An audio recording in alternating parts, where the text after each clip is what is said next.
This is the Onkyo TX-RZ50, and this is probably the hottest receiver of 2021. So let's go ahead and open this up, shall we? Alright, sorry to damage the box. Alright, let's see what they got in here. So, looks like they have a little thing here that shows you everything on the packaging. We have a wire here. Probably not going to use that, just reuse what I got. Some manuals, antenna, and then here we have the remote. Then here it is, the big boy. Ooh, this is going to be pretty hard to get out of here.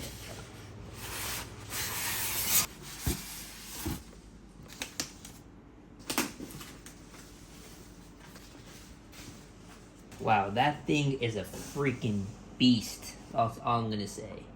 This thing is huge.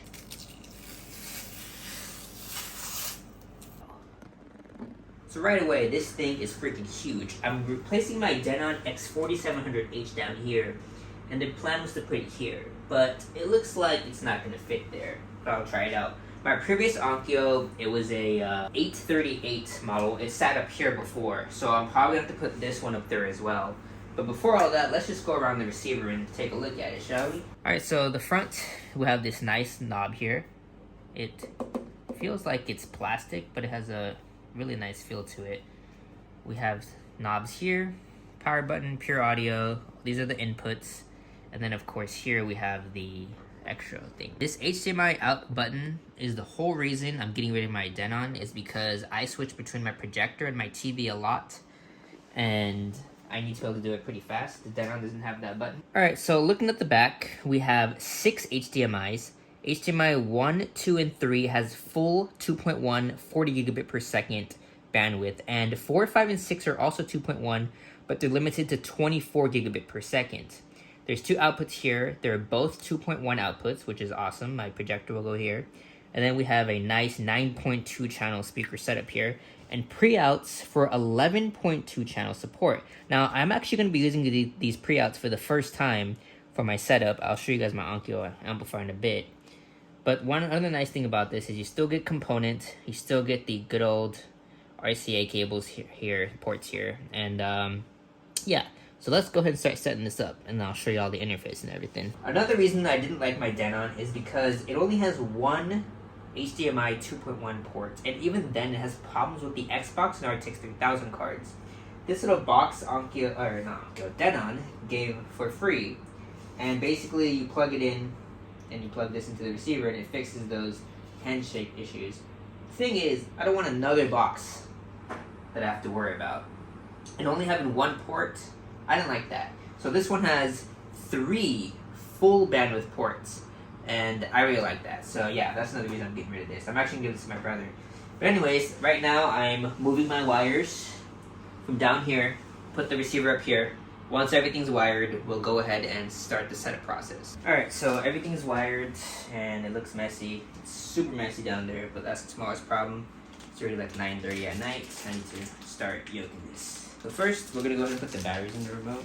I don't really use the remotes for my receivers after the setup because I have my PDA, which has basically everything. But yeah, I need to program that with this remote after I'm done. Alright, this is the first turn on session. Let's press the power button and listen to that click. And as you can see, my power amplifier also turned on at the same time. So that's pretty cool. Alright, so we're going to go ahead and go through the setup. So let me set the phone up so you guys can see the screen properly. Alright, so we're going to go ahead and go through the setup. So this is how the setup looks like. And it says a network connection is required. So I'm going to go ahead and connect it to the network. Alright, so right away there's a firmware update. So I'm just going to go ahead and update it. It says it's going to take up to 30 minutes. So yeah, I'm going to go ahead and do that. Let's see how long it takes. Alright, so the update has finished. It says completed right there. I'm assuming I need to turn it off and turn it back on myself because it's not restarting. It took about 7 minutes, so I'm just gonna manually restart it and hopefully it doesn't do anything bad to it. Alright, this is the screen. Let me see. Alright, so in the initial setup, it's gonna ask about these speakers. So we have a 714. Okay, so we have the front high, rear high, and then everything looks good here. Okay, now we'll do this. Let me turn down the volume. we're gonna go ahead and use AccuEQ first because I want to use Dirac Live the second time I do this. So we're gonna go ahead and try out this one first. So we got our mic set up here. We're gonna click next. It says to place the microphone center of the. So as you can see, everything was detected. So we're just gonna go ahead and click next. Alright, so you can measure up to 9 positions. I'm gonna click finish for now because I'm gonna probably use Dirac Live. But we're just gonna go ahead and see how this did. Alright, so I had the Onkyo TX-RZ50H with the first generation of AccuEQ, and it didn't really have that many options, and the testing was pretty basic, but it sounded okay. Now, this one, I think this is 3rd generation. It's definitely not 2nd generation, but it sounds great. My Denon, it just didn't do it for me for music. When I went from the Onkyo to the Denon was really good for movies, but for music, it didn't sound great. This sounds really good. So now I'm super excited to try out Dirac Live, which is what we're going to do next. So I'm going to go ahead and grab my computer. We're going to recalibrate everything with Dirac Live, see how that sounds, and then I'll go over all the menus and stuff before the conclusion. So let's go ahead and grab a laptop. So I have the option to start Dirac Live or continue using AccuEQ. We're going to go ahead and start Dirac Live. Actually, before we actually do this, let me go ahead and turn off my desktop because my desktop is making some noise. Alright, so we're going to click Start Dirac Live, and it says follow app instructions to continue. Alright, so this is the Dirac Live download software website. I'll put a link in the description. And there's a PC and macOS version. However, there is an app. You can use your phone. If you look at these reviews, I probably wouldn't use the app. So yeah, I'm going to use the actual laptop or computer software. So click downloads, and then I'm going to go ahead and download this. Alright, so as you can see, the device is right here. I'm going to go ahead and click this, and let's see what happens. Alright, so let's see. So we're going to go ahead and use the built-in microphone right here. Proceed to volume calibration. I'm going to go ahead and set up my microphone real quick. So let's set that up. Alright, microphone is in the middle of the listening position. Every speaker is clear, nothing really blocking it. Even the subwoofer is pretty clear. So yeah, let's go ahead and start this up. Alright, so here under volume calibration, what we're going to do is adjust the mic gain and master output along with the speaker outputs here to match them all the same. And you basically want the ambient noise here to be at least 30 decibels lower than this. So I'm just going to go ahead and play with this, and then we'll proceed to the select arrangement. Alright, so as you can see, we have everything at minus 17.9 decibels. So we're going to go ahead and proceed to select arrangement. And here I'm going to choose wide imaging because we have multiple people that sit there on the couch and there's chairs and stuff. So we'll do this, and now we'll measure everything. Alright, so we're going to do the main listening position. So let's go ahead.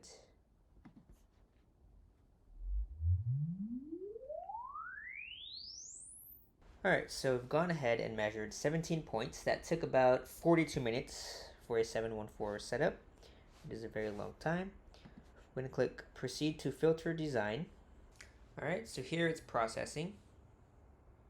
Alright, so here we can set the target. I can adjust these settings if I want. I'm just going to go ahead and let it do its thing, and we'll see what happens. Alright, so we're going to go ahead and export this filter to the receiver. And it's going to send it to the receiver. Let's see what happens on the receiver. Alright, so now on the Onkyo, we're going to go ahead and click the quick menu. And I'm going to go here, and as you can see, Dirac Live is off. We're going to click slot 1. And that should be it. So hopefully everything's working now. We'll play some stuff and see if it's good or not. Alright, so I'm just going to go ahead and go into the crossover to see what they did. And as you can see, here are the crossovers. So this is what Dirac Live chose.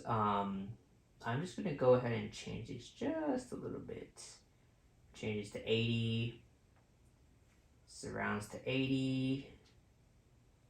Center, let's do 80 for now.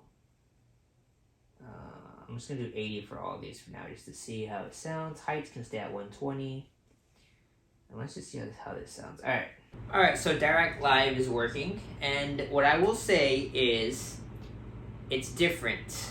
Now, the Denon's Odyssey was really good for movies. And Onkyo's AccuEQ was really good for music. This one is kind of like an in-between. I feel like Odyssey sounded a little bit better for movies, but this one actually sounds really good as well. And I feel like AccuEQ sounds a little bit better for music, although this definitely sounds better than Odyssey than music. So it's kind of like in between. I'm going to go ahead and play around with it a little more, but overall, it's pretty cool. I like the whole, calibration using the laptop.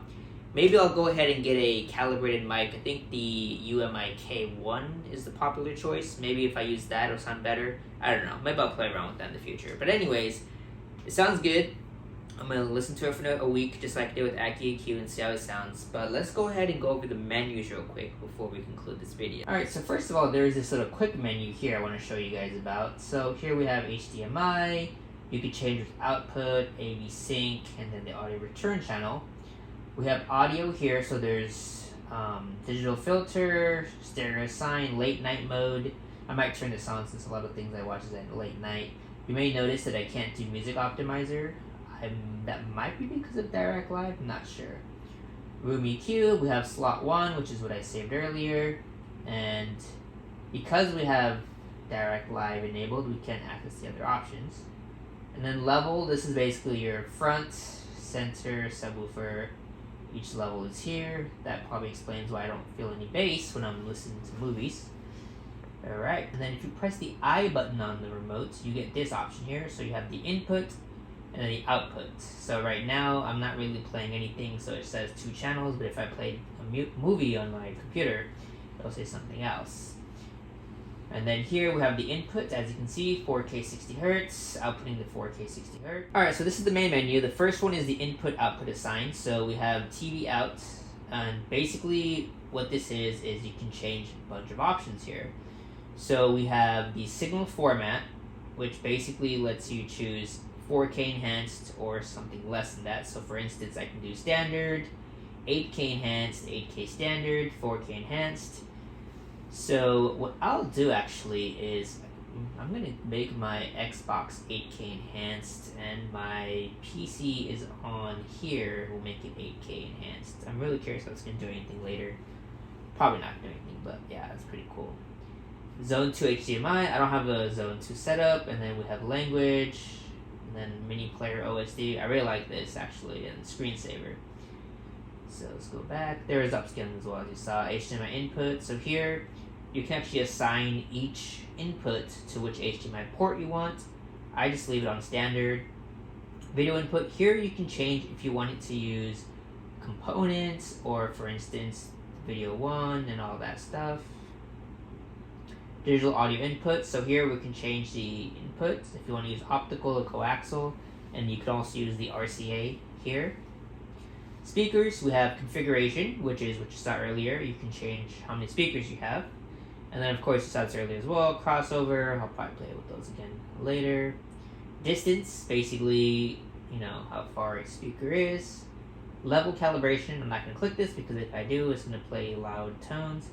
Dolby enabled speaker is if you have those fronts that have a Atmos speaker on top built in. So I don't have any of those, so you can't access that. Then equalizer settings I can't access because I have Dirac Live enabled. THX audio, so if you have a THX Ultra subwoofer, and then this is the back speakers. The bottom 2, again, I cannot use because Dirac Live is enabled.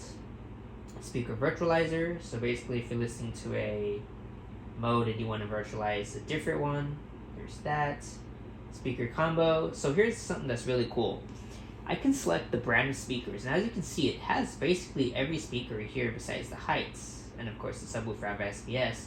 But this is pretty cool. So at first I thought this has like some sort of special thing, but basically what it does is if you select the speakers, the crossover is set based on the speakers you have.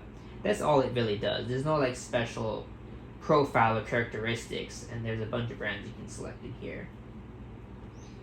Audio adjust, so these are the different modes you have here. For instance, in Dolby, you can select loudness management. Here you can choose what you want for the input and output. So there's many options. Here we have the level, and then volume. This is basically, for volume display I have mine to relative. There's also absolute. I like relative, so it shows it in decibels. There's a maximum volume, a power on volume, and even a headphone level. And then for source, we can change the input volume. So I have mine to last because I just leave it the same. Name edit, you can change what you want. I have mine to home theater PC, and I just added something there. I'll fix that later. Audio select, so like I was saying earlier, you can select whether you want HDMI, and this is PCM, we don't use that, we do bit streaming. Hardware, you have HDMI. This is if you want to use audio return channel. I do have mine enabled, so when I turn on my TV, the receiver and amplifier all turn on at the same time. Network, I have my Wi-Fi off, but if you have it on, you can set up Wi-Fi, of course. And then Bluetooth, you can turn on Bluetooth. I don't really use Bluetooth anymore because I have AirPlay. Power management, there's a sleep timer. You can do USB power out if you want to charge your phone. There's Bluetooth wake up, network standby, 12-volt trigger. So I'm actually using this to turn on my Onkyo amplifier. It works really great. It works with Sonos. I don't have this. This is I believe you have a Sonos setup, so I can't really show y'all that. Multi-zone, again, I don't have a zone 2 or zone 3, so I can't really show y'all. This is pretty cool. I don't know what this does, but it sounds like remote play. And then miscellaneous. Tuner is, of course, the FM radio, remote ID, firmware updates. You can lock it, factory reset, initial setup. I'm actually curious to see if there's a firmware update. I'm assuming there's not because it would show up here. So that's the firmware I'm running as of this video. It's the latest version as of December 24th. So hopefully in the future we get some cool things. But yeah, that's mainly the whole menu. Alright, so in conclusion, I can see why this is the hottest receiver of late 2021. Onkyo has done a great job at bringing out some nice receivers. There are rumors of an RZ70 and a 90, I believe, coming out next year, but we'll see about that. For me, I got my stereo receiver, I got the Onkyo. Even at the $13.99 MSRP, this is a great receiver. My Denon's MSRP actually went up. It's $19.99 now, so I'm glad I got that when I did. But I can recommend this receiver, and it is December 24th, so happy holidays, and I'll see y'all in the next